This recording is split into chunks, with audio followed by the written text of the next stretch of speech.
Hello everyone, welcome back to my channel. ನಾನು ನಿಮ್ಮ ಪ್ರೀತಿ ಅಶ್ವಿನಿ ಮಂಜುನಾಥ್. ಹೇಗಿದ್ರೆ ಎಲ್ಲರೂ? ಐ ಹೋಪ್ ಚೆನ್ನಾಗಿದೆ ಅಂತ ಭಾವಿಸ್ತಾ ಇದ್ದೀನಿ. ನಾನು ಕೂಡ ಚೆನ್ನಾಗಿದ್ದೇನೆ. ಇವತ್ತಿನ ವಿಡಿಯೋದಲ್ಲಿ ನಾನು ಮನೆಯಲ್ಲೇ ಅತಿ ಸುಲಭವಾಗಿ ಮನೆಯಲ್ಲಿ ಇರುವಂತಹ ಇಂಗ್ರೀಡಿಯೆಂಟ್ಸನ್ನು ತೊಗೊಂಡು ನಾವು ಹೇಗೆಲ್ಲ ನಮ್ಮ ಕೂದಲನ್ನ ಆರೋಗ್ಯವನ್ನು ಕಾಪಾಡ್ಕೊಬೋದು, ಹಾಗೆ ಹೊಟ್ಟು ಡ್ಯಾಂಡ್ರಫ್ ಅಂತ ಏನು ಹೇಳ್ತೀವಿ ಅದು, ಮತ್ತು ಹೇರ್ ಫಾಲ್ ಆಗ್ತಾ ಇದ್ದರೆ, ಹಾಗೆ ಹೇರ್ ಸ್ಪ್ಲಿಟರ್ ಏನಾದರೂ ಆಗ್ತಾ ಇದ್ದರೆ ಆ ಒಂದು ಎಲ್ಲದಕ್ಕೂ ಸಾಫ್ಟಾಗಿ ರಫ್ ಆಗಿರುತ್ತೆ ಹೇರು, ಆ ಹೇರ್ಗೂ ಕೂಡ ಸಾಫ್ಟಾಗಿ ಆಗುವಂತಹ ಒಂದು ಹೋಮ್ ರೆಮಿಡಿ ಅಂದರೆ ಹರ್ಬಲ್ ಹೇರ್ ಆಯಿಲ್ನ ನಾನು ತಯಾರಿಸ್ತಾ ಇದ್ದೀನಿ.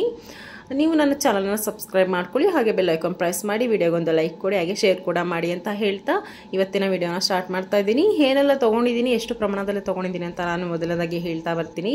ಅದಕ್ಕೂ ಮುಂಚೆ ನೀವು ಒಂದು ದೊಡ್ಡದಾದಂಥ ಬಾಣಲೆಯನ್ನು ತೊಗೊಬೇಕು. ಆ ಬಾಣಲೆಯಲ್ಲಿ ನಾನು ಶುದ್ಧ ಕೊಬ್ಬರಿ ಎಣ್ಣೆನ ಹಾಕ್ಕೊಂಡಿದ್ದೀನಿ. ನಮ್ಮ ಮನೆಯಲ್ಲಿ ಕೊಬ್ಬರಿಯನ್ನು ಬಿಡಿಸಿ ನೀಟಾಗಿ ಬಿಸಿಲಲ್ಲಿ ಮಾತ್ರ ಫಿಲ್ಟ್ರ್ ಮಾಡಿ ನಾನು ಒಂದು 2 ಲೀಟರ್ನ ಹಾಕ್ಕೊಂಡಿದ್ದೀನಿ.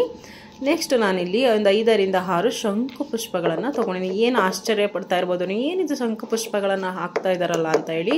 ಈ ಶಂಕು ಪುಷ್ಪದಲ್ಲಿ ತುಂಬಾ ಏನಂದರೆ ಹೇರ್ ಫಾಲ್ ಕಂಟ್ರೋಲ್ ಮಾಡುವಂತಹ ಶಕ್ತಿಗಳೇ ಇರುತ್ತೆ ಅಂತಲೇ ಹೇಳ್ಬೋದು. ಅದನ್ನು ಸ್ವಲ್ಪ ಮಟ್ಟಿಗೆ ನೀಟಾಗಿ ವಾಶ್ ಮಾಡಿ ಜಜ್ಜಿ ಹಾಕ್ಕೊಳ್ತಾ ಇದ್ದೀನಿ. ಹಾಗೆ 2 ರಿಂದ 3 ಟೇಬಲ್ ಸ್ಪೂನ್ ಅಷ್ಟು ಮೆಂತ್ಯ ಕಾಳನ್ನು ನೆನೆ ಹಾಕಿ ಸ್ವಲ್ಪ ಅದನ್ನು ಜಜ್ಜಿ ಹಾಕ್ಕೊಳ್ತಾ ಇದ್ದೀನಿ. ಹಾಗೆ ನುಗ್ಗೆ ಸೊಪ್ಪು ಕೂಡ ಹಾಕ್ಕೊಳ್ತಾ ಇದ್ದೀನಿ. ನುಗ್ಗೆ ಸೊಪ್ಪು ಸ್ವಲ್ಪ ಎಳೆದಾದಂಥದ್ದು ಹಾಕ್ಕೊಳ್ಳಿ, ಸ್ವಲ್ಪನೇ ಹಾಕ್ಕೊಳ್ಳಿ. ನಿಮ್ಮ ಕೈಯಲ್ಲಿ 1 ಇಡಿಯಷ್ಟು ಹಾಕ್ಕೊಬೇಕು. ಇಲ್ಲಿ ವೈಟ್ ದಾಸವಾಳ ಬರುತ್ತಲ್ಲ, ಒಂಟಿ ದಾಸವಾಳ, ಅದರದ್ದು ಎಲೆಗಳನ್ನು 1 ಇಡಿಯಷ್ಟು ತೊಗೊಂಡು ನಾನು ನೀಟಾಗಿ ವಾಶ್ ಮಾಡಿ ಜಜ್ಜಿ ಇದನ್ನು ಸಹ ಸೇರಿಸ್ಕೊಳ್ತಾ ಇದ್ದೀನಿ ಎಣ್ಣೆ ಒಳಗಡೆ.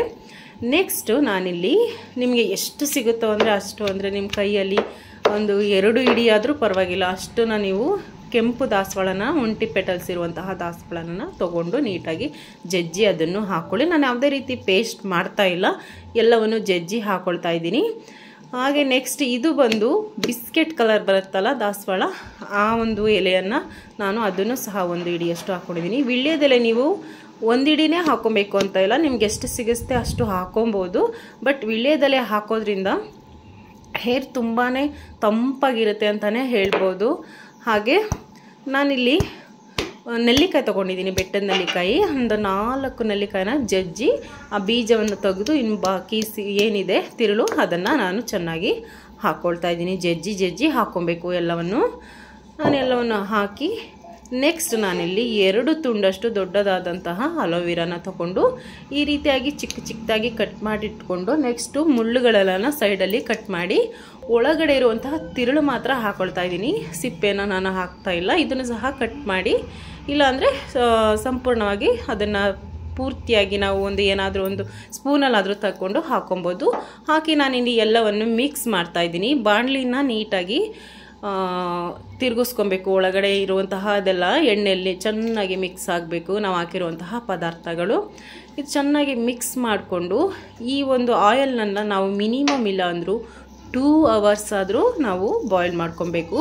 ಯಾವ ರೀತಿ ಬಾಯ್ಲ್ ಮಾಡ್ಕೊಬೇಕು ಅಂತಲೂ ಸಹ ನಾನಿಲ್ಲಿ ಹೇಳ್ತಾ ಬರ್ತೀನಿ. ಏನಪ್ಪ ಅಂದರೆ ಫುಲ್ಲು ಮೀಡಿಯಮ್ ಫ್ಲೇಮಲ್ಲಿ ಇಟ್ಕೊಂಡೇ ಬೇಯಿಸ್ಕೊಬೇಕಾಗುತ್ತೆ. ಹೈ ಫ್ಲೇಮಲ್ಲಿ ಇಟ್ಕೊಂಡು ಬೇಯಿಸ್ಬಿಟ್ರೆ ಅದು ಚೆನ್ನಾಗಿ ಬರೋದಿಲ್ಲ, ಎಣ್ಣೆ ಸೈಡ್ ಎಫೆಕ್ಟ್ ಥರ ಆಗಿಬಿಡುತ್ತೆ, ಹಾಗೆ ಸೀದೋಗಿಬಿಡುತ್ತೆ ಅಂತಲೇ ಹೇಳ್ಬೋದು. ಅದರಲ್ಲಿರುವಂತಹ ಅಂಶಗಳು ಆ ಎಣ್ಣೆಯಲ್ಲಿ ಬೆರೆಯೋದಿಲ್ಲ ಅಂತಲೇ ಹೇಳ್ಬೋದು. ನೀಟಾಗಿ ಈ ರೀತಿಯಾಗಿ ಮಿಕ್ಸ್ ಮಾಡ್ತಾ ನಾವು ಬೇಯಿಸ್ಕೊಬೇಕಾಗುತ್ತೆ. ನೀವು ನೋಡ್ತಾ ಇರ್ಬೋದು ಇವಾಗ ಒಂದು ಅರ್ಧ ಭಾಗದಷ್ಟು ಬೆಂದಿದೆ. ಮೇಲೆಲ್ಲ ನೀವು ಏನು ನಾವು ದಾಸವಾಳದ ಎಲೆಗಳನ್ನು ಹಾಕಿದ್ವಿ ಅದು ರೆಡ್ ಕಲರ್ ಸೈಡಲ್ಲೆಲ್ಲ ನೋಡ್ತಾ ಇರ್ಬೋದು, ಬೆಂದಿ ಅದು ಚೆನ್ನಾಗಿ ಕಲರ್ ಬಿಟ್ಕೊಳ್ತಾ ಇದೆ.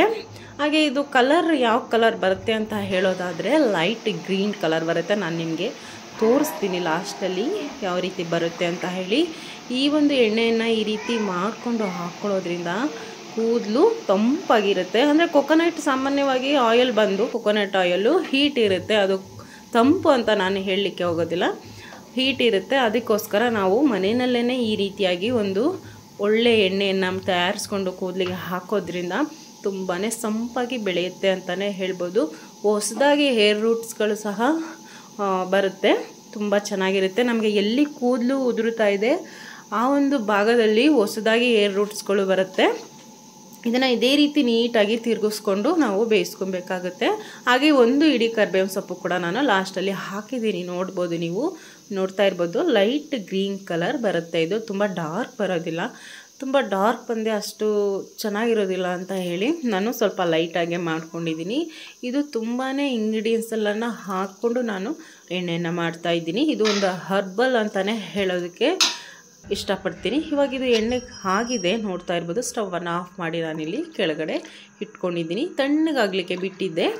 ತಣ್ಣಗಾಗಿ ತಳ ಕೂತಿದೆ. ಅದು ನಾನೇನೆಲ್ಲ ಹಾಕ್ಕೊಂಡಿದ್ದೆ ಅದೆಲ್ಲ ಇಂಗ್ರೀಡಿಯೆಂಟ್ಸ್ ಎಲ್ಲ ಕೆಳಗಡೆ ಕೂತಿದೆ. ನೆಕ್ಸ್ಟ್ ನಾನಿಲ್ಲಿ ಜಾಲ್ರಿಯನ್ನು ಇಟ್ಕೊಂಡಿದ್ದೀನಿ. ಆ್ಯಕ್ಚುಲಿ ಎಣ್ಣೆ ಫುಲ್ಲು ಕೋಲ್ಡ್ ಆಗಿದೆ, ಅಂದರೆ ತಣ್ಣಗಿದೆ. ಇವಾಗ ಅದನ್ನು ನೀಟಾಗಿ ಒಂದು ಸೋರ್ಸೋ ಜಾಲ್ರಿನಲ್ಲಿ ಹಾಕ್ಕೊಂಡು ಸೋರಿಸ್ಕೊಳ್ತಾ ಇದ್ದೀನಿ. ನಾವು ನೋಡ್ತಾ ಇರ್ಬೋದು ತುಂಬ ಕ್ಲಿಯರಾಗಿ ಬಂದಿದೆ. ಸ್ಮೆಲ್ ಕೂಡ ತುಂಬ ಚೆನ್ನಾಗಿರುತ್ತೆ. ನೋಡ್ತಾ ಇರ್ಬೋದು ನೀವು ಎಷ್ಟು ಚೆನ್ನಾಗಿದೆ ಕಲರ್ ಅಂತ ಹೇಳಿ. ನಾನು ನಿಮ್ಗೆ ಆವಾಗಲೇ ಹೇಳಿದೆ ಲೈಟ್ ಗ್ರೀನ್ ಕಲರ್ ಬರುತ್ತೆ ಅಂತ ಹೇಳಿ. ನೋಡಿ ಅಷ್ಟು ಚೆನ್ನಾಗಿದೆ ಅಂತಲೇ ಹೇಳ್ಬೋದು. ಈಗ ನಿಮ್ಮ ಮನೆಯಲ್ಲಿ ಗಾಜಿನ ಬಾಟ್ಲಿದ್ರೆ ಹಾಕ್ಕೊಳ್ಳಿ, ಇಲ್ಲಾಂದರೆ ಪ್ಲಾಸ್ಟಿಕ್ ಡಬ್ಬಗಳಿರುತ್ತಲ್ಲ ಅದನ್ನು ನೀಟಾಗಿ ನೀರೆಲ್ಲ ವಾಶ್ ಮಾಡಿ ನೀಟಾಗಿ ಡ್ರೈ ಮಾಡಿ ಇಟ್ಕೊಂಡು ಹಾಕ್ಕೊಬೋದು. ಸ್ಟೋರೇಜ್ ಅಂತ ಅಂದರೆ ನೀವು ವರ್ಷಗಟ್ಟಲೆ ಕೂಡ ಸ್ಟೋರೇಜ್ ಮಾಡ್ಕೊಬೋದು. ಇದು ಇಷ್ಟೇ ತಿಂಗಳು ಯೂಸ್ ಮಾಡಬೇಕು ಅಂತ ಏನಿಲ್ಲ, ಮನೆಯಲ್ಲಿ ಮಾಡಿರೋದ್ರಿಂದ ತುಂಬಾ ಚೆನ್ನಾಗಿರುತ್ತೆ. ನಾನು ಹಾಗೆ ಗಾಜಿನ ಬಾಟ್ಲಿಗೂ ಕೂಡ ಹಾಕ್ಕೊಂಡಿದ್ದೀನಿ. ನೋಡ್ತಾ ಇರ್ಬೋದು ತುಂಬ ದಿನ ಬಳಸ್ಬೋದು, 1 ಇಯರ್ ಬಳಸ್ಬೋದು ಅಂತಲೇ ಹೇಳ್ಬೋದು ನಾವು. ವಿಡಿಯೋ ಇಷ್ಟ ಆಗಿದೆ ಅಂತ ಭಾವಿಸ್ತಾ ಇದ್ದೀನಿ. ನೆಕ್ಸ್ಟ್ ವಿಡಿಯೋದಲ್ಲಿ ಸಿಗ್ತೀನಿ. ಟೇಕ್ ಕೇರ್, ಬಾಯ್ ಬಾಯ್.